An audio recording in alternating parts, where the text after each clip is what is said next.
হিন্দু সম্প্রদায়ের সবচেয়ে বড় ধর্মীয় উৎসব শারদীয় দুর্গাপূজার এখনো বাকি প্রায় ২০ দিন। এরই মধ্যে মণ্ডপে মণ্ডপে চলছে প্রতিমা তৈরির কাজ। কোথাও কোথাও আবার প্রতিমা তৈরির অর্ডারের কাজ বাড়িতে বসেই করছেন প্রতিমা শিল্পীরা। সব মিলিয়ে ব্যস্ত সময় পার করছেন মৃৎশিল্পীরা। এই যে ভাঙ্গা হইতো, তারপরে মনে করেন ফিডেলের এদিকে হইতো, তারপরে আপনি বাইটকেমারির লাইনে হইতো, বুঝছেন, অনেকই বুঝলেন সমস্যা হয়েছে। আর্থিক অবস্থা তারপরে এই গন্ডগোলের নিকে অনেকেই এর মধ্যে ঝুঁকি নেয় না, বুঝছেন। ও সাইজ বুঝবে টাকা আমাকে ওই জায়গা খাটনি হিসাবে, বুঝলেন, খ্রিস্টানের মজুরি হয় না।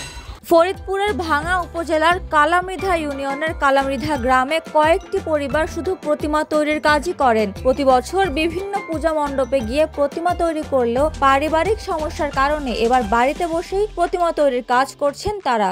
দাদা, এই যে ঠাকুরগুলো দেখতেছেন, এগুলো তো সব হাই লেভেলের ঠাকুর। এমনি তো আমরা সবসময় 50-এর নিচে আমরা আর কি দুর্গার গায়ে হাত দিই না, কারণ আমাদের কাজের যে মান সেইভাবে আমরা কাজ করি। আর এই যে ঠাকুরগুলো দেখতেছেন, এগুলো সব হলো ফরিদপুর বাস স্ট্যান্ডের একটা আছে, আর দুটো যাবে চাঁদপুর নোয়াখালী। এগুলো সব হাই বাজেটের ঠাকুর, কিন্তু এই ঠাকুরগুলো এখানে বানাইতাম না, প্রত্যেকটা মন্দিরে বানাইতাম। কিন্তু আমাদের সমস্যার কারণে বাবা মারা গেছে, সেজন্য আমরা বাড়িতে বসে কাজগুলো করতেছি। এখানে সর্বনিম্ন 50 থেকে শুরু করে 2 লক্ষ টাকা পর্যন্ত আছে। এখন দাদা চলা আর না চলা সেটা তো আর কিছু করার নাই, যেটা শিখছি সেটাই আমাদের করতে হবে, এই দিয়েই ঠিকঠাক করে চলতে হয়।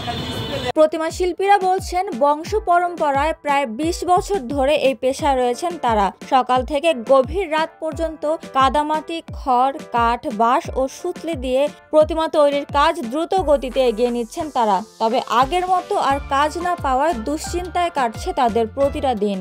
এক একটা প্যান্ডেলের যেমন এক এক ধরনের কাজ, যেমন এক একটা প্যান্ডেলে এক এক রকমের বাজেট আছে, সেই অনুযায়ী আমরা প্রতিমা বানাই। যার যেমন আর কি, আমাদের যেরকম এখন আমরা বাসার থেকে বাইরে আসি, যেরকম আমাদের বাসায় পুজো করি আমরা দুর্গাপুজো, আপনার ধরেন এই যে কাজ করতেছি, আমাদের বাড়িতেও কিন্তু পালে আপনাদের এই প্রতিমা বানাই।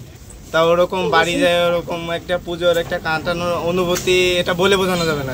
এক একটি মণ্ডপে প্রতিমা তৈরি করতে বিভিন্ন ধরনের দাম পান তারা। কোনোটি 50,000, আবার কোনোটি 2 লাখ টাকায় গিয়েও থাকে।